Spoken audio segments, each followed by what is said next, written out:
Ako ay dahan-dahang nililibing ng buhay pa.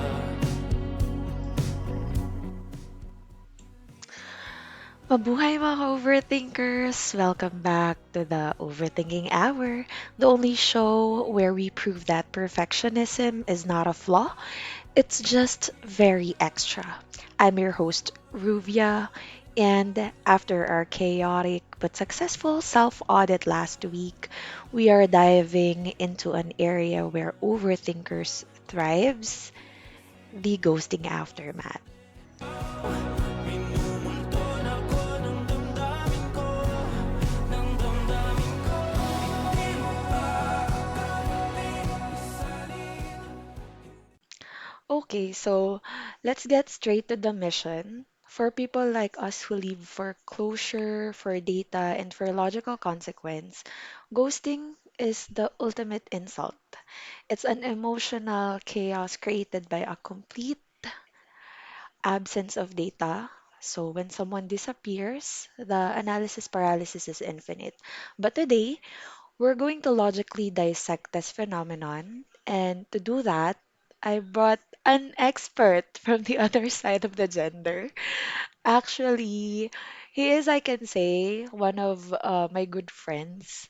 Actually, was a colleague na nakalaro pa ng ex ko sa basketball. So joining me today is our first ever guest, a brave soul who's here to pull back the curtain on the conflict avoidance. So please welcome Brian. Hello, Ayan. So, good morning. actually, Brian, yeah, morning ko to i-air. Saturday morning Yeah, good ng, morning. yes, ng Halloween. So, ayun nga, Okay. Brian, we need you to tell us what's really happening when the thumb just stops texting. So, teka, wait. Nung experience mo Mm. ba, may Facebook na ba nito? May Messenger na? May IG na ba? Or simple Mhm. texting lang? Actually, nung time na yun, Friendster pa lang. Oh my God! So, that's High way school? back. Ah, siguro high school karamihan. Ako Mhm. college na. Okay, okay, okay. So, hindi naman talaga expert sa ghosting. Na-experience ko lang siguro ng ilang beses. Pero that time kasi hindi pa nauso or hindi pa yun yung tawag. Okay, yeah. Kasi as far as I know, uso lang naman siya nung nangyari kay Gerald and Bea, if I can remember. Dun lang nagsimula lahat yung word na ghosting. I don't know, Oh, pero dun ko lang siya unang nalaman, right. yun, Actually, sa issue na. I cannot remember the specific thing or stuff na nangyari. Kaya Hmm, nagsimula yung ghosting na yan. But amazing lang. Amazing lang na alam mo na about yun kay Bea and Gerard. So, Machismis tayo, eh. Joke lang. so ayun. So, we need you to explain the male reasoning behind the sudden pag-iwas sa gulo. Okay, so Bri, are you ready for the audit? Go. I'm always ready. Taray, okay. So first of all, since you mentioned earlier sa intro natin na ikaw ang nang-ghost, Mhm. bakit? So, actually, it's based sa experience ko. The reason naman bakit ako ng ghost way back. So, disclaimer lang, that's way back. Parang I was 18 years old that time and 35 na ako ngayon. So, matagal na talaga yon. So, pagkakaalala ko, sobrang strict kasi nung girlfriend ko that time. And lahat ng gusto ko ayaw niya, basta lahat, pero I stayed kasi love ko siya. Kaya lang, dumarating kasi sa point yung mga lalaki, ako for me, dumarating kasi sa point na parang napapagod ka rin. Kumbaga parang nababurn out sa lahat. Parang tayo, if ever, for example, sa job, sa office, for example, na burnout ka na, 'di ba? Pag na burnout ka, gusto mo nang either mag-leave or mag-resign. So it's like that siguro na parang ayaw mo na ng usap-usap. Gusto mo na lang basta, okay, sige, tama na. Parang gano'n. And then, ayun, to the point na parang sige, or pwede rin, actually naisip ko rin that time na mamaya na lang or bukas ko na lang siya i-message. Hayaan ko muna yung sarili ko. Parang gano'n. And then, Okay. ayun, hanggang sa hindi ko na pala siya na-message hanggang days goes into weeks and then months and then wala na. So yun, more on conflict side kaya ayaw namin.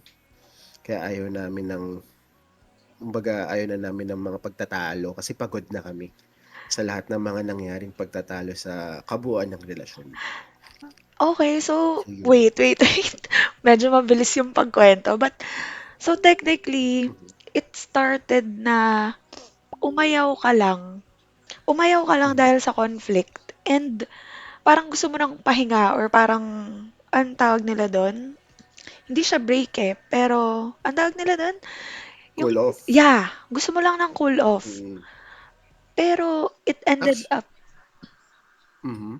yeah, and it ended up na hindi mo na siya nabalikan or hindi mo na siya nakausap. Hindi naman siya totally isang problema lang. Kumbaga parang, siguro that time because hindi pa ako, ganito mag-isip like, what I am right now. Siguro that time, sa sobrang iniipon ko, parang Yeah. sabihin nating martyr, di ko alam kung martyr ba tawag dun or ano. Ah, okay. Parang, o sige, parang, o sige, okay lang. Love ko naman to eh. Sige, okay lang. Sige, Okay. okay lang. Hanggang naipon siya na naipon, hindi mo napamalayan na napagod ka na. Ganun. Na parang, ay, parang bigla na lang mararamdaman mo yun na parang, bakit ganun? Parang di na ako masaya. Ganun. Pero ayaw mo siyang mawala kasi. Sa unang ano. Kumbaga, before, hindi mo talaga alam na i-ghost mo siya. Pero, ayaw mo lang siya munang makipagtalo kasi bawat usap niyo nagtatalo kayo. Parang ayaw mo na ng ganun. Ayaw mo na Okay. ng mga ganong senaryo. Kaya Si siguro dumating sa point na you live without her na. Then nasanay ka na. Then ayun na. Wala na. To the point na hindi mo na siya balikan. okay. So technically, maraming usap na nangyari. Madami. Yes. Okay. Pero before it ended, paano mo siya nasabing ginost mo siya? Like, nag-usap pa ba kayo or like nag-away na lang kayo tas from there wala na? Nung pagkakatanda ko kasi hindi na kami nag-usap. Di ko na siya kinausap actually nung time na yon. Kaya masasabi ko siguro na ghost yun. Kasi after ng away, parang sa sarili ko, parang sabi ko pagod na ako. Parang inisip ko naman yung sarili ko that time. Kasi laging ah, sa buong relasyon namin, siya lang iniisip ko. So, wala, hindi ko na siya minessage. Hindi na ako nagparamdam. Kahit sa school nun, kasi nag-aaral pa kami nun, iniiwasan ko siya. Alam ko kasi yung Okay. schedule niya, so iniiwasan ko. So, wala talaga, as in, hindi ako nagpapakita. As in, ghost, Ah, literally ghost talaga. okay. So, kaya ganun. Okay. So, since na kwento mo naman yung side ng story mo about sa ng ghost, I have this Mhm. specific question. Bakit mas mahirap for people, well, specifically men, to send a 5-second text that says, "Hey, this isn't working for me," or like, "Let's stop, let's break up," than it Mhm. is to leave someone in a week of intense anxiety. Like, naisip mo ba na hinanap ka niya? Na inaabangan niya yung mga messages mo, ganon. Have you thought of that? Cause, Ako, wait, cause back then, ah, syempre, mhm. in a relationship kayo, hindi lang naman yan situationship or parang mag-fling, 'di ba? So, have you thought Mm. of those na baka hinahanap ka niya, inaantay ka lang niya? Hmm, actually nung time na yun, kasi we were actually in a 2-year relationship at that time. And then, Mhm. uh, nung ginawa ko yun, hindi ko actually naisip. Hindi ko naisip na hinahanap niya ako kasi galit kayo parehas. It ended sa away. Then I after ng see. away, kasi 'di ba, kapag nag-aaway kunyari, in a relationship, 'pag nag-aaway naman kayo, Oo, normally tatahimik muna kayo, 'di ba? Parang, totoo. okay, sige, ano muna, hinga muna. Okay, Pero kasi yung nangyari sa sa'min is hinga muna pero wala ng paramdam, okay. Pero gano'n. since huminga muna nga kayo, when it came to the point na parang okay ka na, kalmado ka na, naisip mo ba yun? Like, naisip mo pa bang i-message siya? That time 'no, hindi na kasi parang, ah, parang ewan ko, for me siguro self-explanatory na lang na wala na kami. Parang go on, move on with your life, I'll move on with my life, gano'n. And then Grabe, oo, gano'n nung time na yun, kasi sobrang grabe rin naman kasi yung nangyari sa'min nun, ginawa sa'kin kasi sabihin na natin yung term na under yeah. ako. Kumbaga, I'm Lahat. proud na Sunod-sunuran, under ako gano'n. na lahat ng gusto niya, na yung mga gusto ko hindi ko na nagagawa. So yun, gano'n. Kaya siguro kaya that time talagang ayoko na, parang gano'n. Parang may pride din kasi kaming mga lalaki na parang, "O sige, Mhm. ikaw maghahabol sa'min." Parang gano'n, may gano'n. Okay. I see.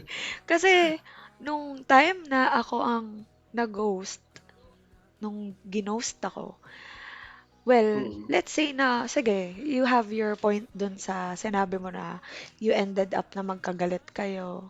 Gets ko yun na mhm, you have to, alam mo yun, yung kailangan nyo huminga.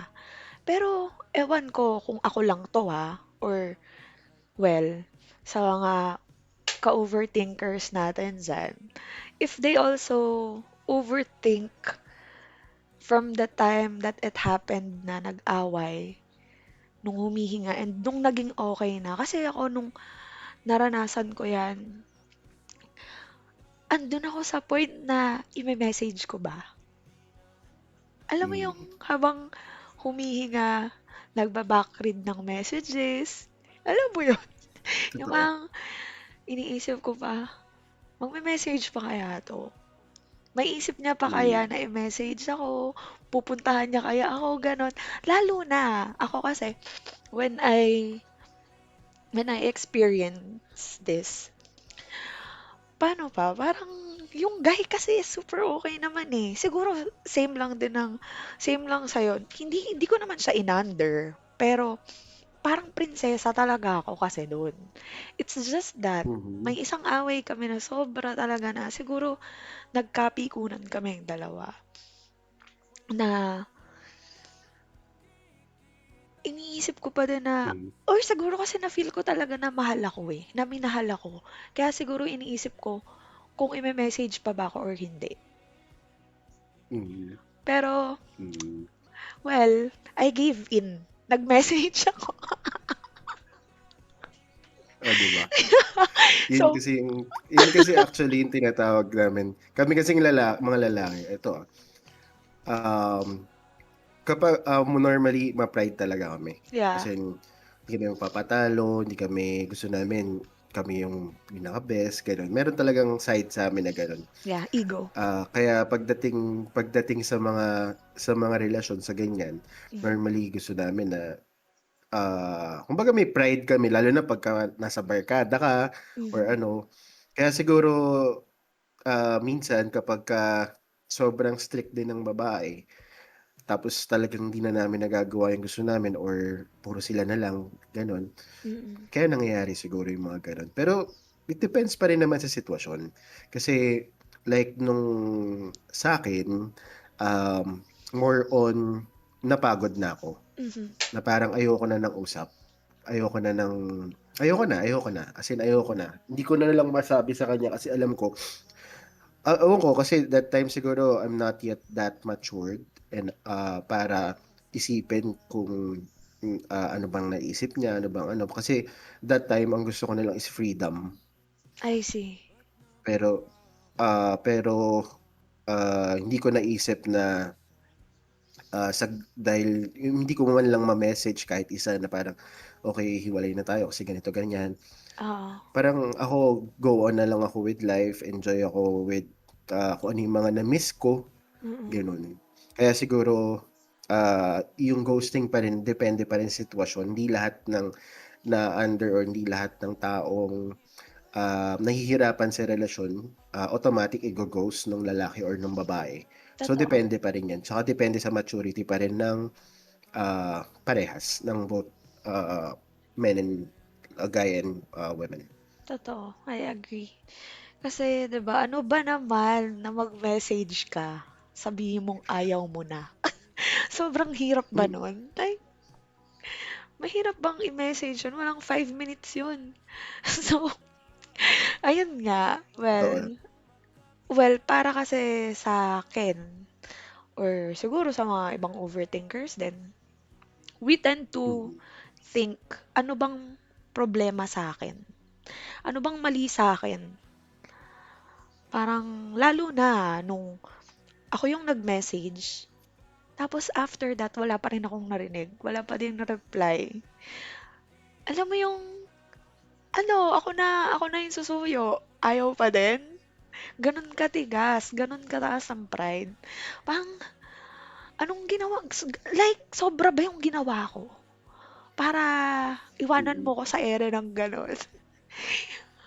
Well, sobrang, ano lang talaga siya, sobrang nakaka-trigger ng anxiety na iisipin mo talaga na paulit-ulit kung ano yung ginawa mo dapat na maganda, yung mga could have beens, mm. yung mga dapat mong Yeah. ginawa and mga hindi mo dapat ginawa in a relationship. Parang dun lahat pumapasok yung realization. Mm. So, Totoo naman 'yun. ayun. Mhm. Sadly, it really happens. Pero, Totoo, it happens naman talaga. Mhm. ikaw ba, do you agree that men ghost more? Or are women just more likely to send the emotionally messy but closure providing texts? Kasi as an overthinker, ano, we need to get the final document, even if it hurts. Like, we need to get the final confirmation, kumbaga, na wala na, ayoko na, tapos na, ganon. Mhm. Do you think it's men or, Mhm. yeah, Hmm, siguro, I don't think na it's, mostly men who ghost.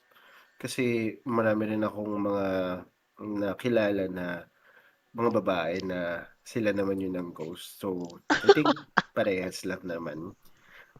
Depende na lang talaga sa, maturity ng bawat, tao. If you are mature enough to not do that, then good. Pero kung nasa ano ka pa ng buhay na hindi ko naman sabihing bata, pero yeah, yung, wala ka pang experience or parang hindi mo pa iniisip yung mga ginagawa mo or yung outcome ng gagawin mo. mm-mm, So, I don't think na men lang ang mas ano na nanggo-ghost na mas mm-mm. lagi. Feeling ko, hindi lang din nababalita kapag babae ang nanggo-ghost. Madalas kasi ang nasa news or nasa feed, social media, lalaki. Pero marami rin akong kilala na babae na parang, "Uy, ba't mo ginawa yun?" Parang gano'n, Yeah. 'di ba? Well, I also have an experience wherein ako naman yung sinasabing ng ghost. So what happened Hmm, is, um, actually para siyang situationship eh. Hindi naman siya talaga relationship. It's a situationship wherein this guy, parang hindi rin naman kasi sobrang tagal eh. It's just that nung time nga na yun, nag-away kami kasi nagkasabay yung init ng ulo namin. Pero I told hmm. him na, you know what? Let's just stop this. Pero para sa kanya, ginost ko daw siya. Hindi ba yun like Siguro mhm, confirmation na the situationship? is done? Siguro, it's more on normally mga ganyan. For me, kaya siguro sinasabi nila na gino-ghost ka or nang-ghost ka, it's because um, sobrang na-attach sa'yo yung guy. Tapos parang to the point na ayaw niyang matapos, kaya ayaw kanyang mawala. Kaya parang Oh, nire-reverse psychology kanya na, okay, ginost mo ako. That's normal kasi sa mga lalaki yun eh. Yung gotcha. mga, ewan ko, for me, sa mga iba, reverse psychology. Na Well, kunyari, kasi gumagana sa mga babae yun eh. yeah. Okay. So, anong ibig sabihin nun kapag sinabi ng guy na ginost mo ko? So, gusto nilang ipaalam sa Um, babae na they were that attached? Ganon? I think so. Kasi I've never, sa pagdating kasi sa situationship, siguro, nakatry ako before. Kaya lang, na-touch ako sobra, pero hindi ko naman sinabi na ginost niya ako. Parang nagtanong lang ako bakit na hindi nag-work. Okay. So, Parang ganun. maybe, Pero, okay. mhm, So, clearly, parang ang lumalabas, ang meaning ng ghosting is kasi hindi natin nalalaman yung dahilan kung bakit natapos. yes. And Oh. I think yung ghosting for me is, yun, yung parang silence.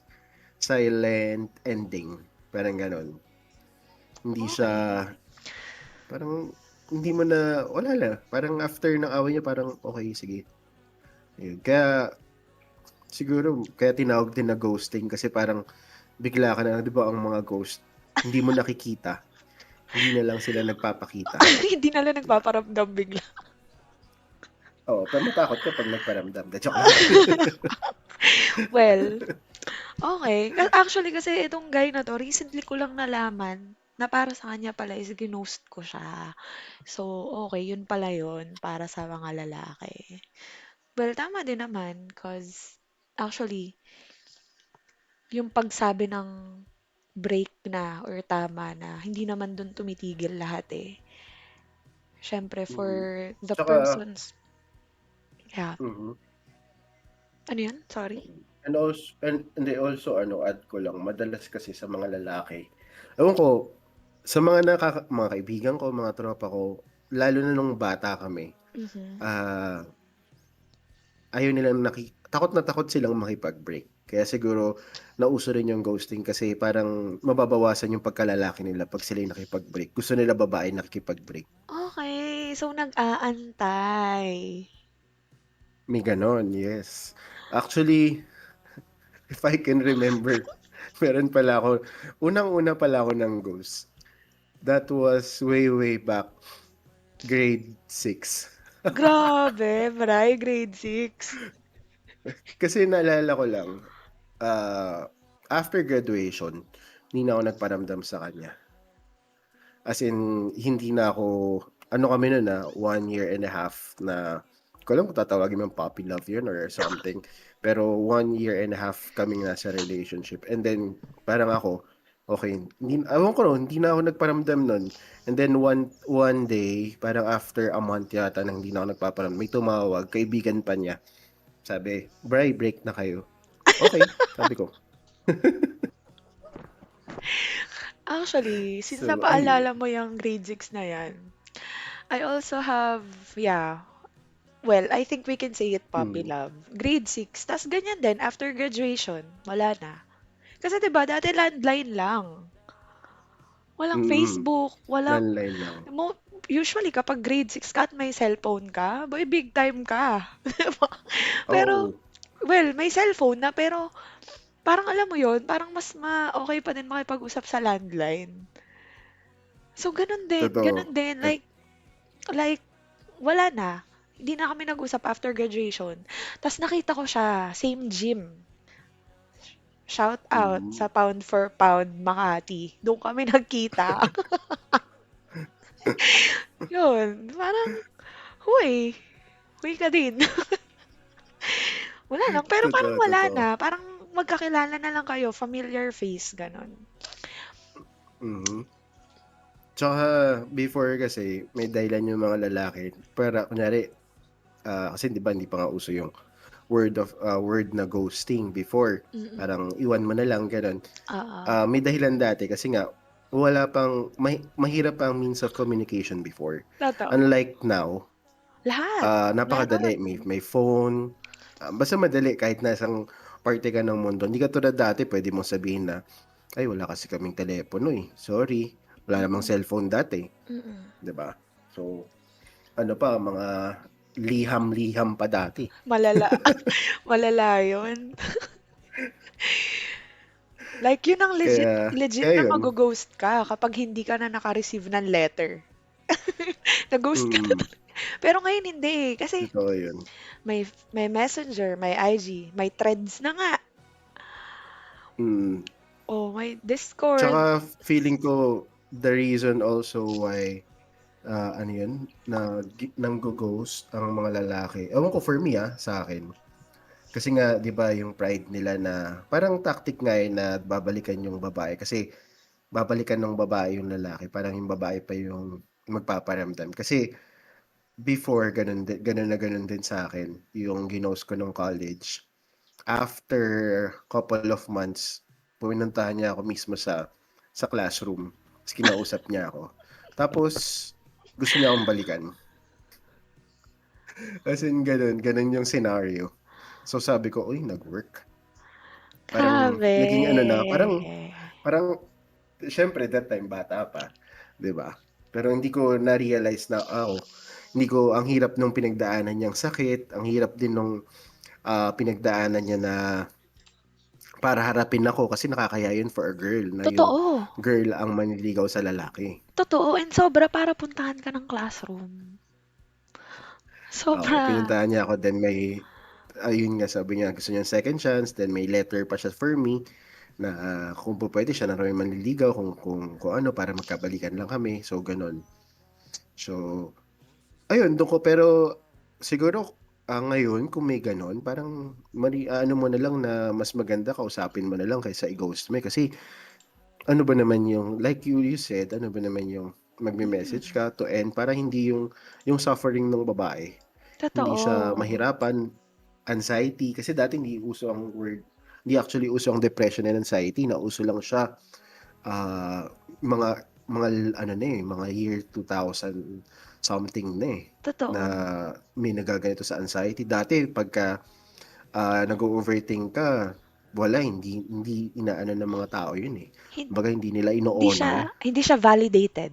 Hindi siya nava-validate. Yes, hindi katulad ngayon, um, sobrang ano kapag sinabing may anxiety ka, meron kang, let's say meron kang, ano ba tawag dun? Wala ako, um, depression, Yeah. yun. Hindi katulad before, parang, uy, parang papagalitan ka pa ng parents mo 'pag sinabi mong may gano'n ka. Pag depression ka, o mag-pray ka. Oo, 'di ba? Mag-ano ka, Sabi lumabas niya, ka ng bahay, lumabas ka ng kwarto. hmm, Well, feeling ko, it was just validated nung nag-start yung pandemic. Kasi super, as mhm, in, talamak talaga yung ganyan eh. But, ayun nga, going back to the subject or to the topic, ghosting. And, syempre, I think, kaya siguro natin naiisip na mas okay ng maayos na communication. Kasi I think we came to this age na 35, 30 plus, na siguro hmm, mas mature na siya kumpara sa edad natin dati. Na ngayon it's better to end things na maayos. Yung mhm, no beef, ganon. Like, okay, ganito pala yung mga pagkakamali ko, sorry, ganyan, 'di ba? And, ayun nga, since Brian also mhm, acknowledges that communication fails, we need a practical, Virgo-approved solution for the person who was ghosted. We're going to introduce self-generated closure. So, here is our mantra, everyone. The absence of a reply is the complete final reply, or no response is a response. And our practical step is simple. So, mentally file the reason under this person lacks the emotional maturity for proper communication. Case closed. So, para matapos na yung mga isipin from there. And now, for some crucial data, Bri. Mhm. For some crucial data, do ghosters ever think about the person they ghosted? Does the Um, lack of mhm. consequence bother you? During my time there, I mean, when I was, when I did that way back before, no, I didn't thought of the girl would think or feel. Mhm. So, yun, hindi, hindi Hindi. ko ano, kasi if, for example, uh, if I thought of that or naisip ko siya, then hindi ko gagawin in the first place yung pang-ghost. Exactly. I will I will confront her and ayun, will do the right thing. Okay. Yun. Exactly. Yeah. Well, at your age now, masasabi mo ba Mhm. na kahit there was a lack of communication, na minahal mo pa rin yung Mhm. tao na yon? Oo naman, of course. Yung pang-ghost naman hindi naman siya kunyari bukas ayoko na, gano'n. It's a process. Tsaka kaya ginagawa mo yun kasi napagod ka lang pero at the end of the day minahal at minahal mo pa rin yun. Okay, ayun. So, medyo umiiyak na yung bestie ko dito sa background. So, ayun, there you have it. Data confirmed. And because we love structure, we are establishing the 72-hour rule.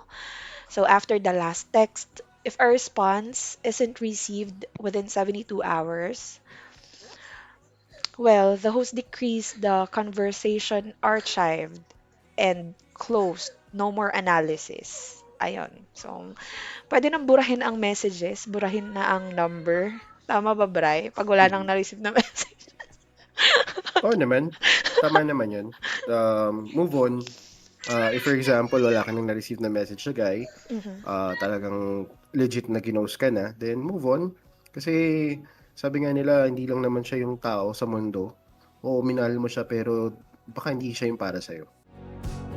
Hindi na nanaginip, hindi na magising, pasinde na ng ilaw, minumulto na ko ng damdamin ko, ng damdamin ko.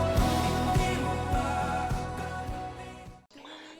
So, to file everything we talk about today, here is your actionable toolkit to reclaim your control.